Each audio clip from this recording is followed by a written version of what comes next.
The room was silent except for the sound of camera shutters firing like distant warning shots. Under the harsh studio lights, Jordan Peterson sat perfectly still, shoulders tense, eyes carrying the exhaustion of a man who had spent years fighting battles that no longer seemed to end when the cameras turned off. Millions still listened to him. Millions still quoted him. But somewhere behind the lectures, the debates, and the endless headlines, something had begun to fracture. Because fame had not brought peace. It had brought war. Not the kind fought with weapons, but the kind fought in public view, through outrage, pressure, accusations, isolation, and the unbearable weight of becoming a symbol in a divided world. Every interview now carried tension. Every sentence risked becoming another controversy. Every appearance seemed shadowed by fatigue that even his supporters could no longer ignore. The man who once told others to confront chaos now appeared trapped inside his own. And perhaps the most haunting question was no longer whether Jordan Peterson could survive criticism, but whether he could survive becoming the very thing the world projected onto him. Because behind the speeches and viral moments, something darker was quietly unfolding. And the deeper the spotlight grew, the harder it became to escape it. The snow outside University of Toronto drifted slowly against the windows while students packed themselves shoulder to shoulder inside an overcrowded lecture hall. The fluorescent lights buzzed faintly overhead. Backpacks rested against chair legs. Coffee cups steamed in trembling hands. And at the front of the room stood Jordan Peterson. At first glance, he looked like any other professor. Slightly disheveled, surrounded by notes, speaking with academic precision. But there was something unusually intense about the way he spoke. He did not lecture like a man delivering information. He spoke like someone trying to warn people before something terrible arrived. His lectures wandered through mythology, psychology, religion, suffering, totalitarianism, and human weakness. Students expected theory. Instead, they found emotional confrontation. Peterson spoke constantly about responsibility because, deep down, he feared what happened when people lost it, because he had spent years studying human collapse. Not abstractly, personally. Friends and colleagues noticed how deeply affected he became by discussions about evil, violence, and despair. He carried the emotional weight of those subjects long after lectures ended. The horrors of history did not feel distant to him. They felt dangerously close beneath the surface of ordinary life. And perhaps that was why students listened so carefully. He sounded afraid, not of other people, but of chaos itself.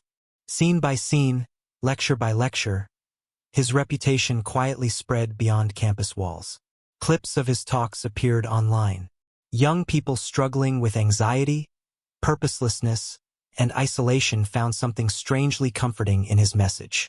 He spoke directly into modern confusion with unusual emotional seriousness. But outside the classroom, another storm was building. When Peterson publicly criticized aspects of Canada's Bill C-16, the reaction exploded with astonishing speed.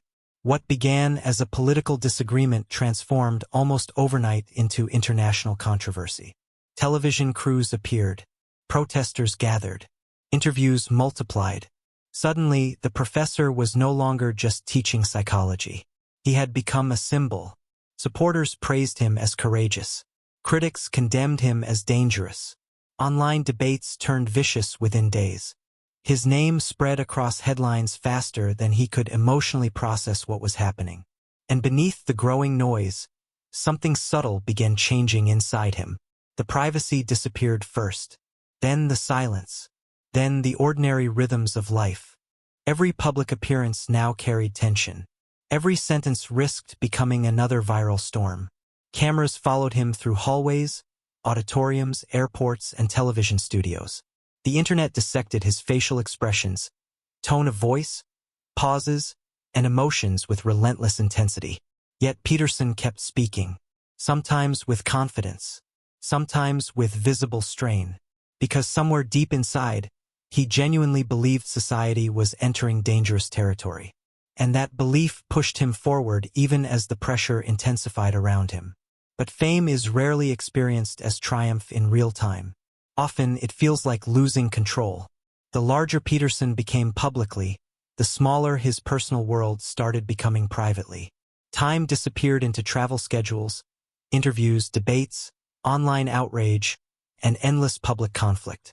The professor who once spent quiet hours reading psychology and philosophy now lived inside permanent confrontation. And still, millions kept arriving.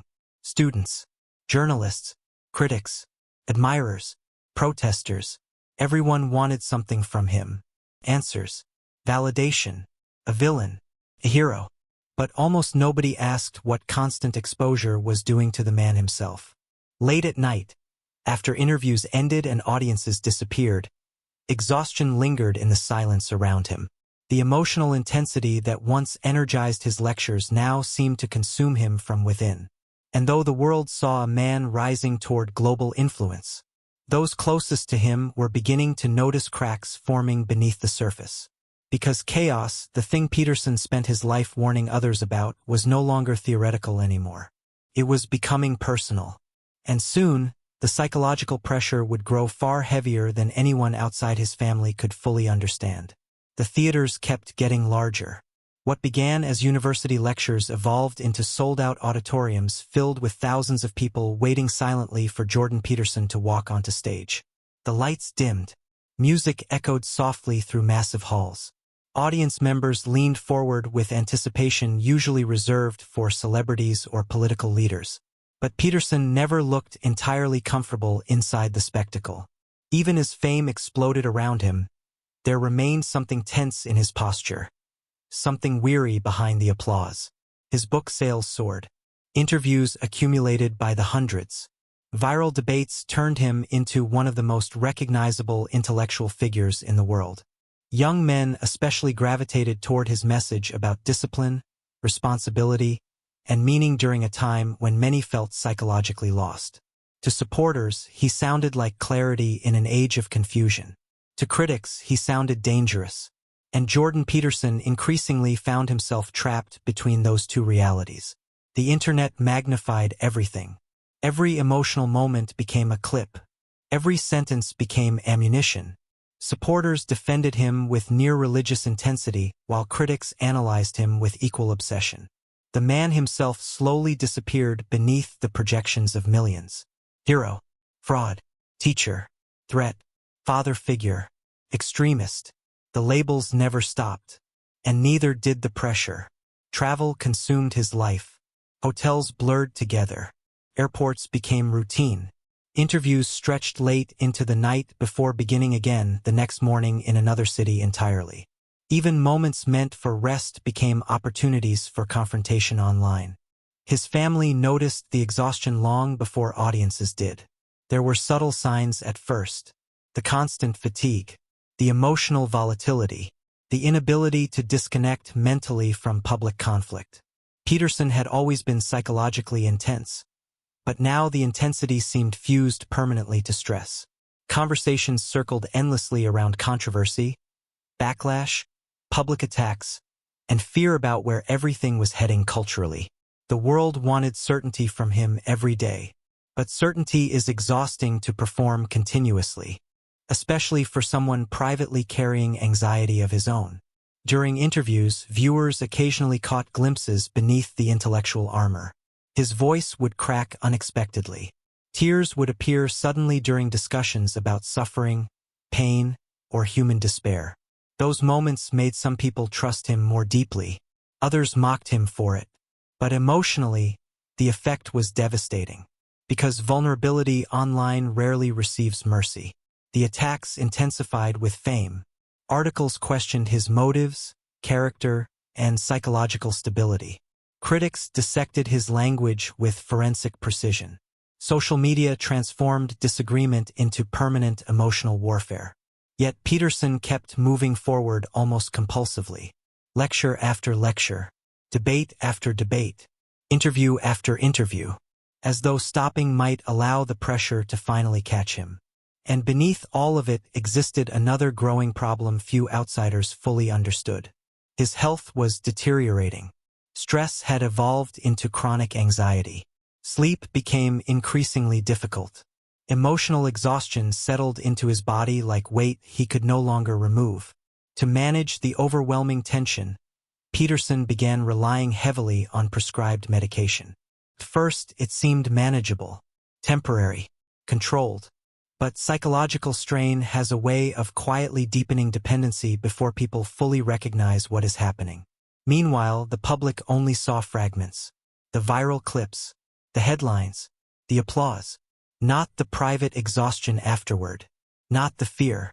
Not the emotional isolation of becoming a symbol larger than one's own humanity. And perhaps the cruelest part of fame was this.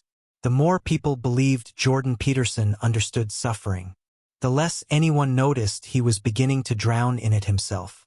By the time audiences realized how fragile things had become behind the scenes, the collapse had already begun. And soon, a devastating family crisis would push everything past the breaking point. The fear entered quietly, not through headlines or controversy, but through hospital rooms, whispered conversations, and the unbearable uncertainty surrounding his wife's cancer diagnosis. Suddenly, the cultural battles consuming the internet no longer seemed abstract compared to the possibility of personal loss. Inside the Peterson household, anxiety became constant. The atmosphere changed completely. Days revolved around medical updates, treatments, and emotional survival. Nights stretched endlessly beneath the weight of exhaustion and dread. Jordan Peterson, who had spent years speaking publicly about strength and endurance, now found himself psychologically overwhelmed in ways he could barely articulate. And somewhere inside that emotional chaos, dependence deepened. The medications originally prescribed for anxiety and stress became increasingly difficult to stop. Benzodiazepines, medically intended to calm overwhelming psychological distress, slowly tightened their grip as his emotional condition worsened. Peterson later described the experience as terrifying, not because he lacked awareness, but because awareness alone could not stop what was happening to his body and mind. Publicly, speculation intensified. Online critics weaponized his suffering almost immediately. Some portrayed his condition as hypocrisy.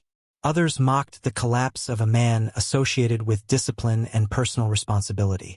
Sympathy existed too, but the internet rarely moves gently during public breakdowns, especially when the person collapsing has become politically symbolic. As Peterson's health deteriorated further, confusion spread among supporters. His appearances became rare. Rumors multiplied online with astonishing speed. Some wondered if he would ever fully return to public life again. Meanwhile, privately, the situation became frighteningly serious. His family searched desperately for treatment options across multiple countries while Peterson struggled through severe physical and psychological symptoms. Recovery became uncertain. Silence surrounded him publicly because the reality unfolding behind closed doors was far more severe than most outsiders realized. For perhaps the first time in decades, Jordan Peterson was no longer in control of his own mind in the way he had always depended upon. And for a man whose entire career revolved around psychological order, meaning, and discipline, the experience felt catastrophic. There were moments during that period when his future itself appeared unclear. Interviews vanished. Public appearances stopped almost entirely. The world that once demanded constant access to him suddenly became eerily distant. But suffering does strange things to identity. It strips away performance. It exposes fragility. And somewhere beneath the illness, controversy, and public noise remained a deeply exhausted human being trying simply to survive. The emotional toll on his family became immense. They watched a globally recognized intellectual transformed into someone physically weakened, psychologically vulnerable, and frighteningly fragile. Public narratives online rarely captured that human reality, because internet culture prefers symbols over complexity. Yet the deeper Peterson disappeared from public life, the more uncertain his legacy started feeling. Critique prédicted permanent décliné. Admirers hoped desperately for recovery, but no one truly knew what version of Jordan Peterson might emerge if he returned. And perhaps even Peterson himself no longer knew. Months passed beneath uncertainty and silence. Then gradually something changed. A reappearance, an interview, a visible return. But the man audiences saw afterward carried unmistakable emotional scars. His face looked thinner, His voice felt heavier. The confidence remained, yet now it existed beside visible pain rather than concealing it. He had survived, but survival had altered him. And as he stepped back into public life, another painful realization waited on the other side of recovery. The world had not moved on. The war surrounding his name was still raging exactly where he left it. Only now, he had to face it while carrying wounds the public could barely comprehend. When Jordan Peterson returned publicly, audiences immediately noticed the difference. The sharpness was still there. The intelligence remained unmistakable. But something softer and more fragile had entered his presence. His voice sometimes trembled during interviews. His expressions carried visible exhaustion. Even moments of silence felt heavier than before. The world saw recovery. But recovery is rarely the same as restoration. Trauma leaves fingerprints on people. And Peterson now seemed like a man carrying invisible weight everywhere he went. The internet responded instantly and predictably with division. Supporters celebrated his return as proof of resilience. Critics resumed attacks almost immediately, analyzing every statement with renewed hostility. The machinery of controversy restarted before emotional healing could fully settle.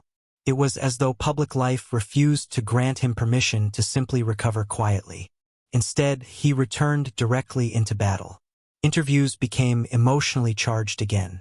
Social media outrage intensified. Headlines grew increasingly hostile. Professional conflicts multiplied around him, pulling him deeper into cultural wars that appeared more volatile than ever before. And yet Peterson continued speaking with relentless frequency, sometimes defiantly, sometimes emotionally, sometimes with visible frustration that seemed impossible to fully suppress anymore.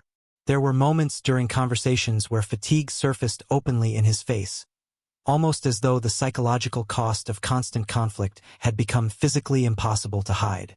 The man who once analyzed chaos intellectually now appeared emotionally weathered by prolonged exposure to it. But perhaps stopping felt impossible, because when someone becomes globally identified with ideas, retreat itself can begin feeling like surrender. Peterson's supporters continued viewing him as a necessary voice against cultural confusion. Critics continued portraying him as harmful and inflammatory. Between those opposing narratives stood a human being increasingly trapped inside symbolic warfare far larger than ordinary life. And symbols rarely get to rest. The emotional isolation deepened in subtle ways. Every public statement triggered waves of outrage or praise powerful enough to dominate global conversation for days.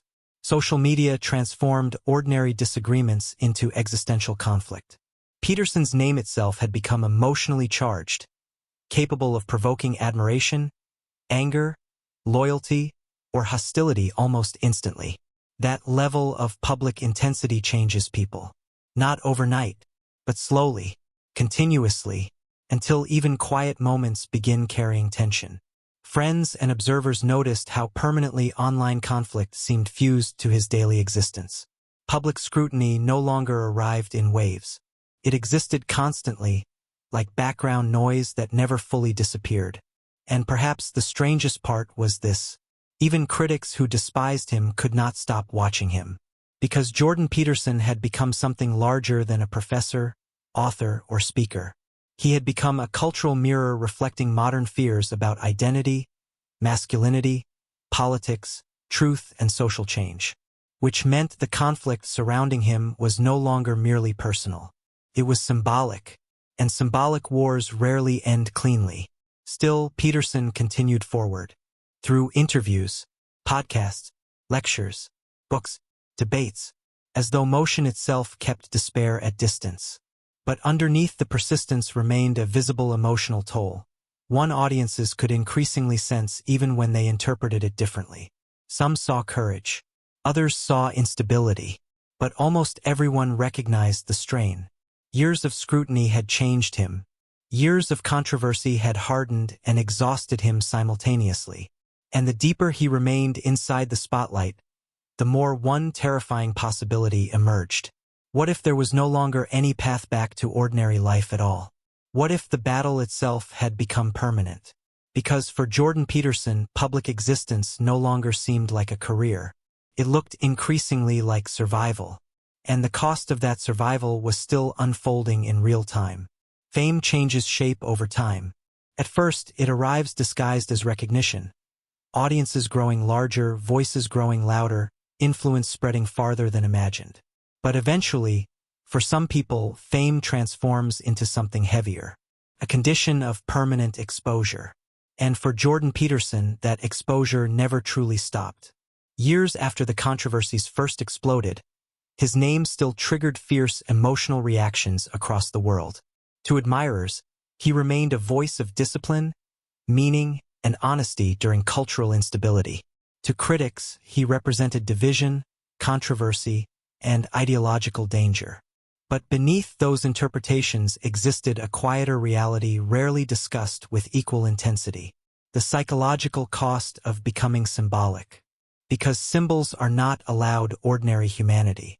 They are expected to withstand pressure endlessly, to remain consistent endlessly, to survive scrutiny endlessly, and eventually that pressure leaves visible scars.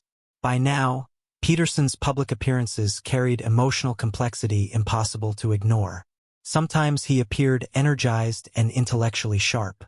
Other times he seemed deeply tired, like someone carrying years of accumulated psychological conflict inside every conversation.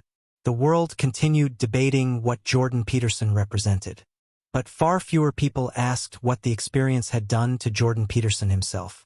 The irony surrounding his life became increasingly difficult to overlook. For decades, he lectured about suffering, chaos, responsibility, and resilience. Then life forced him into brutal confrontation with those exact ideas personally. Illness, fear, dependency, isolation, public humiliation, emotional collapse, relentless scrutiny. The theories became reality. And perhaps that was why audiences remained fascinated by him even after years of controversy. Because beneath politics and ideology, many people recognized something deeply human in his struggle.